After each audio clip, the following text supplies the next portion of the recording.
Hello there, friends. It's Jimmy Maverick. Welcome. And we are going to talk about the 16 Rounds Plus app and how we use CUDDY points to rank players. And so for those of you who aren't familiar with what CUDDY stands for, it stands for consistency, upside, durability, depth chart, and youth.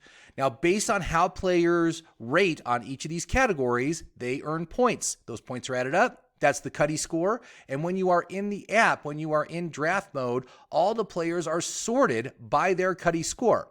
So what we're going to look at is we're going to look at the top 12 players, but we're not going to look with some Concheapsis top 12 rating. We're going to take those 12 players and we're going to sort them according to CUDDY. And I think you're going to be very interested to find who's at the top of this list and who's at the bottom. So let's just start right off. Let's do it. The first one I want to show you is the number 12 player. And I got to say, personally, I am very surprised that this player is ranked as a top 12 player because they clearly are not. But according to this ranking that I used at Fantasy Pros for half-point PPR, well, he's there. I think it should be someone else, but we're just going to talk about it. So it's Tony Pollard. And I got to say, right now, according to my calculations, Tony Pollard is overvalued by about 2 rounds.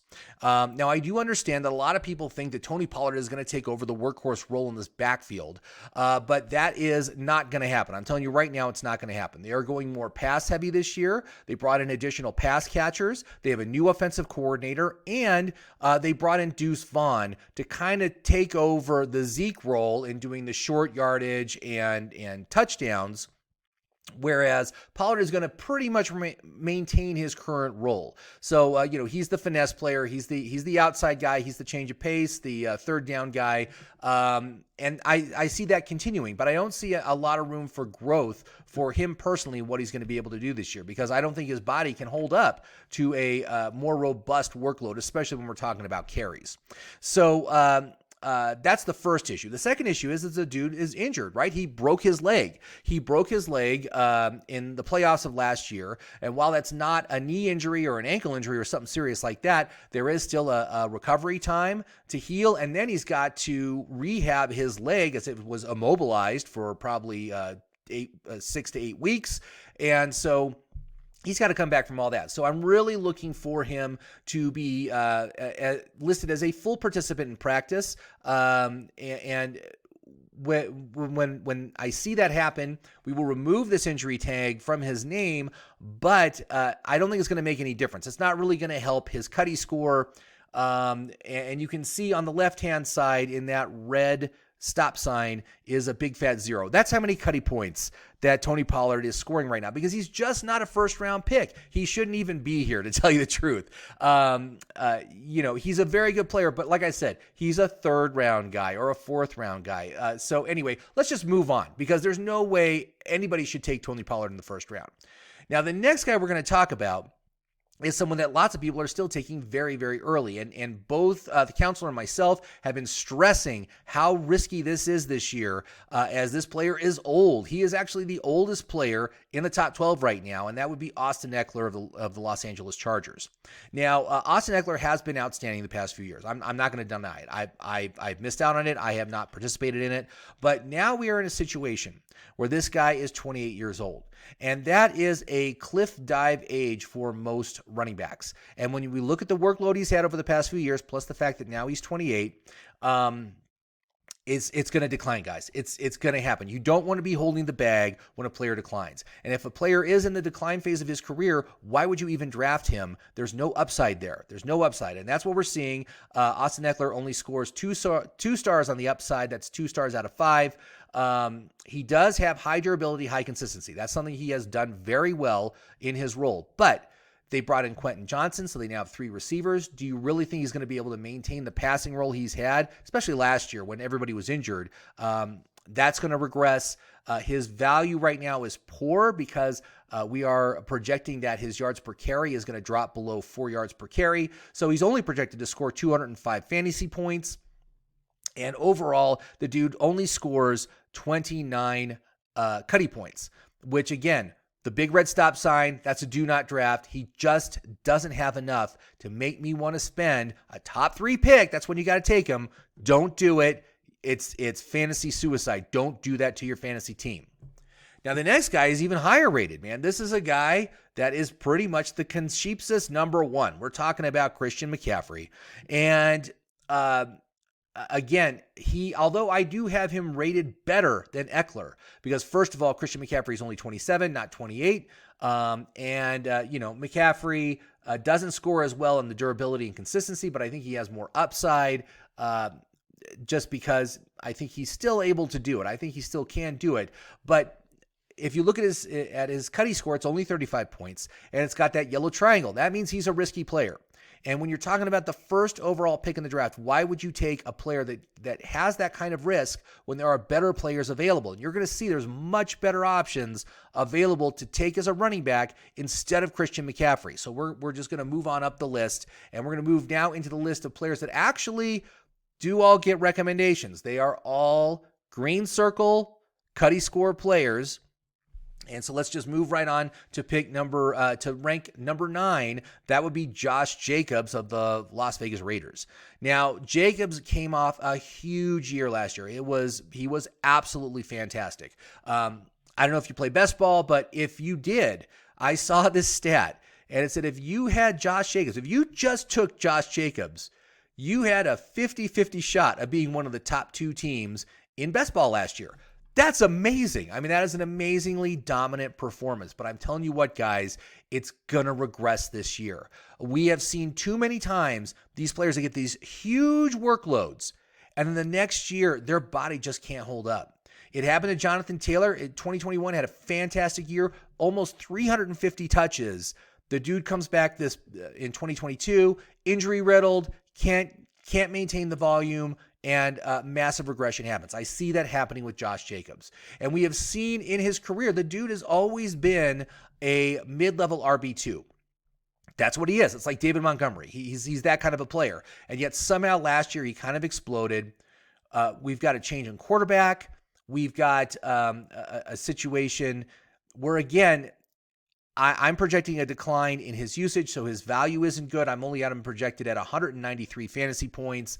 Again, not great. This is not a guy that should be taken in the first round. This is more of a third-round player, but that's what the consensus does. They just copy and paste from the prior year. So he does score 40 CUDDY points. And when I look at what players I want to recommend, they need to score at least 40 CUDDY points, and they need to get at least 3 stars on the upside.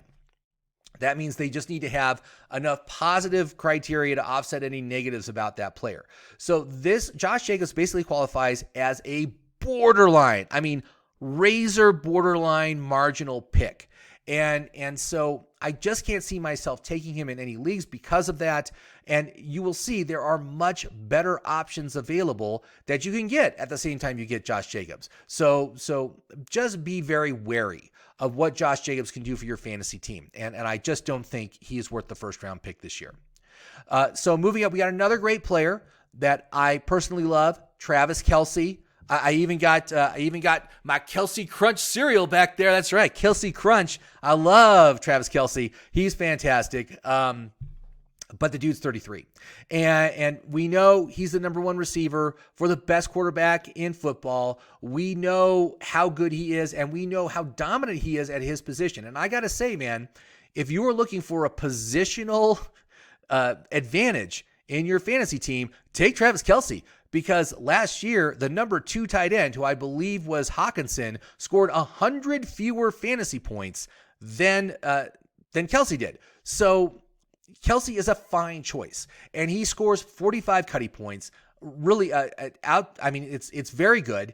And even though he's 33, I think he's fine. He's got an older brother that still plays in the NFL, so that bodes well for his longevity and his durability. We've seen his durability. It's off the charts, man. Dude never misses anything. So anyway, I think he's a good choice. But again, there's still better choices ahead of Travis Kelce. But if I found myself at pick number 12, pick number 11, and he's still on the board, I would have to seriously consider taking him because of that positional advantage. But like I said, there are better options available. So we're going to keep on moving up the list. And the next player is a player that, again, came off a pinnacle year in 2021. He regressed 2022. Now the bounce back. He's bounced back in 2023. It's Jonathan Taylor of the Indianapolis Colts, running back. And this dude scores 46 Cuddy points. So again, we're getting a little bit better here. And one of the things I like about Jonathan Taylor is he's kind of in the same boat that Saquon Barkley was in last year. Okay. Barkley had several injury-riddled problematic seasons, and then it came down to a contract year. And we knew that Saquon was going to perform because he wanted that contract extension. So I see the same thing for Jonathan Taylor. He is clearly going to be the centerpiece of this offense. They've got a rookie quarterback. He's going to get the workhorse role. He's going to bounce back. So his upside score is great. 5 out of 5 on the upside, medium durability, consistency, 8 out of 10. That's very good. That means when he is playing, the dude is getting a very reliable amount of volume, regardless of how the game's going. That's important. You don't want the player that in games where they're ahead, he does awesome, and in games where they fall behind, he disappears. That's kind of what Derrick Henry does. Derrick Henry has a problem with that, but Jonathan Taylor does not, because he is a pass catcher as well. So I think he's a very good choice. Seems to be a little bit overvalued for the first round, but projected with 231 fantasy points. That's very good with a first round player. And so again, he is a solid recommend, but there are better options. Moving on. Next guy, again, very good. In a very good situation, clear number 1 receiver on the team, it would be Cooper Kupp of the LA Rams. And really, when it comes to Cooper Kupp, the biggest risk with him is in regards to his quarterback, Matthew Stafford, who is still recovering from a neck injury, and that's very problematic. So I don't think I would be willing to draft Cooper Kupp unless we get some clarity about the health of Matthew Stafford. If Matthew Stafford is cleared for full contact play in during the preseason, okay, I'm in on Cooper Kupp. The dude is awesome. His consistency is fantastic. 8 out of 10. And he's going to perform great if he has his quarterback. But if it's a backup, I don't really want him. So, he scores 46 Cuddy points as well. That's the same as Jonathan Taylor. He is projected to get more points than Jonathan Taylor, projected at 255 points. That's very good. And so, again, I like him. He's in the top 6 here, but I'm not really willing to take him because of these problems right now. We'll have to wait and assess later. Now moving on, we've got another player. Again, problematic issues with this player. It's Saquon Barkley at number 5. And the biggest issue with Saquon is the potential for a holdout. And that's what's holding his score down right now. He has not signed as of recording this, he has not signed his tender offer for the contract year, for the contract player. And I know he wants a long-term deal. I think he deserves it. I think he's earned it, and he's a fantastic player. But if he doesn't get one of those things, he's not going to play. So I don't want anything to do with him. Right now, he scores 48 Cuddy points. If this contract issue gets resolved, Barkley is immediately going to move up into the top 2. Okay, that's what's happening right now. He's just suppressed because of this potential holdout issue. If that gets resolved, he's going to be a clear top 2 pick, okay, for the Cuddy system. But that's where he's at. So we've gone through 8 now, and now we're looking at the top 4. And I've got to say, the top 4 are such a tier above everybody below them. The Cuddy points are much higher for all these players. And whereas all these players below them have their issues. They all have these serious issues that you need to consider. I don't think anybody in the top 4 has these issues. I think they're all outstanding for your fantasy team. And the best part is it's easy to get basically one of these 4 guys. You can get one of these 4 guys in the first round. So number 4 on the list is Tyreek Hill of the Miami Dolphins. And we just saw what he was able to do last year. This is a big play offense. Tyreek Hill is a big play player, and we've got his quarterback on a contract year. So that is very, very good. I'm feeling very good about Tua this year. But Tyreek Hill, clear number 1 on this team. Last year, Tyreek, 180 targets. Jalen Waddle only got like 130 or something like that. So it's not even a question. It is Tyreek Hill is the number 1. High durability player. His consistency a little low, 6 out of 10. I think a lot of that relates to the fact that Tua kept getting injured. So if Tua can stay healthy, I think Tyreek will be absolutely fantastic. But even if Tua can't stay healthy, I think Tyreek is still a solid play. He's a great great player for this offense that they're running in Miami. So I'm very excited about that. His value is he's a little bit overvalued, but it's not by much. And when you look at, he's typically going 11th on the draft board, 11th overall. That's a guy you can get at the end of the first round. Wow, what a fantastic option. And I love having that. So he is great. Now, moving into the top three, number 3, we've got Justin Jefferson. And Justin Jefferson has done nothing but break NFL records since entering the league. The dude is so fantastic, I can't even contain myself. And this year, he is on a contract year. So the upside is still there. He still hasn't hit his pinnacle year. He's in a great offense, a pass-heavy offense, clear number 1. I mean, I know they brought in Jordan Addison, but Jordan Addison has basically taken over for Adam Thielen's role. And I think that will actually help Justin Jefferson with his efficiency and will help draw some coverage maybe away from him. So again, there's big upside here. 5 out of 5 stars on the upside. High durability, 6 out of 10 consistency. Again, he had some consistency issues last year, but I think that a lot of that also relates to the fact that Adam Thielen was very much in decline last year. So having a better player like Jordan Addison on the field, having TJ Hawkinson there for the full season, I think it's outstanding for this offense. I'm very excited about this offense, and I'm very excited to see what Justin Jefferson can do. He scores 62 CUDDY points. Great choice all around. Yeah. All right. So now we're to the top 2. So who is number 2? Well, right now, number 2 is Ja'Marr Chase. And I do have to say that the biggest risk with Ja'Marr Chase is his durability, as he only played 12 games last year. But we saw his usage in those 12 games. 132 targets in those 12 games. And if he can put together a full season at his efficiency level, 2,000 yards, it's going to be a 2,000-yard season. That's what makes me most excited about Ja'Marr Chase. And he is one of those swing for the fences kind of guys. If he hits, he will help you win a fantasy championship, all right? And even if he doesn't hit, he's still going to be good. He's still going to be very good. He scores 64 CUDDY points. And really, like I said, the biggest issue with Ja'Marr Chase is the durability issue. But he is projected at 265 fantasy points. That's the best amongst all the players in the top 12. He's tied with that projection with the next player as well. But again, Ja'Marr Chase is a monster. He is fantastic. Currently going 5th overall. So if you maybe don't go running back in the first round, I think you should, because this next guy I'm talking about is a running back. But if you decide to go that route where you take a wide receiver first and then maybe circle back to running backs in the second round, I think he's a great choice. Justin Jefferson, also a great choice. But the guy that's number 1, the guy that scored the most, and I know that you're running in your head, oh, who could it be? Well, it's not this guy, right? Who is it? Well, I got to say, man, it is a dude. It's a young dude just coming into the league. You know who I'm talking about. It's Bijan Robinson. Yes.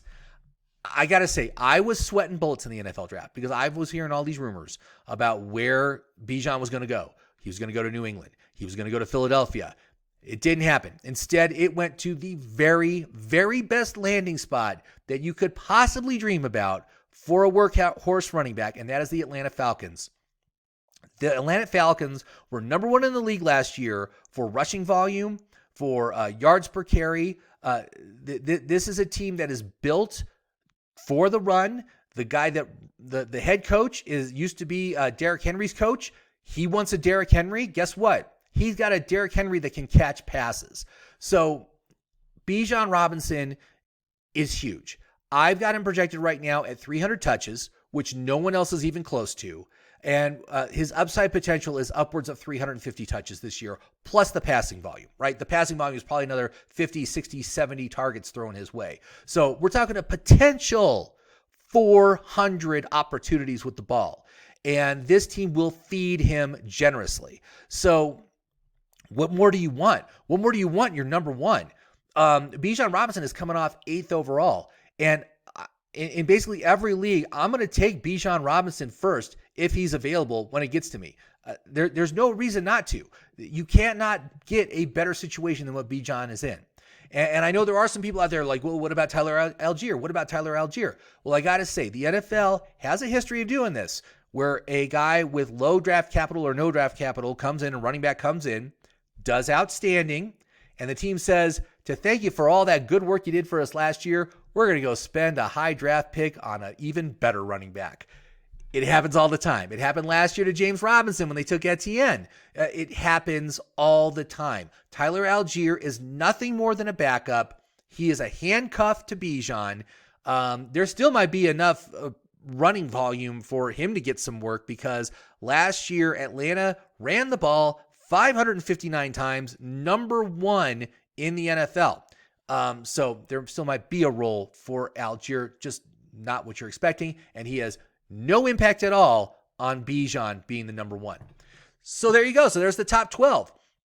And when you're in the app, this is the thing that you need to know, is it's designed to help you in live drafts. And when you're in draft mode, what you do is you put in how many teams are in your league and what your draft position is, and it's going to break out that top 250 player list. And each round, it's going to have all the players in that group between that pick and the next pick sorted by their CUDDY points instead of their ADP. So you're going to see the very best players at the very top of the list for each round of your draft. It makes it so easy. It's a total game changer for your draft strategy. You can keep this thing open on your phone.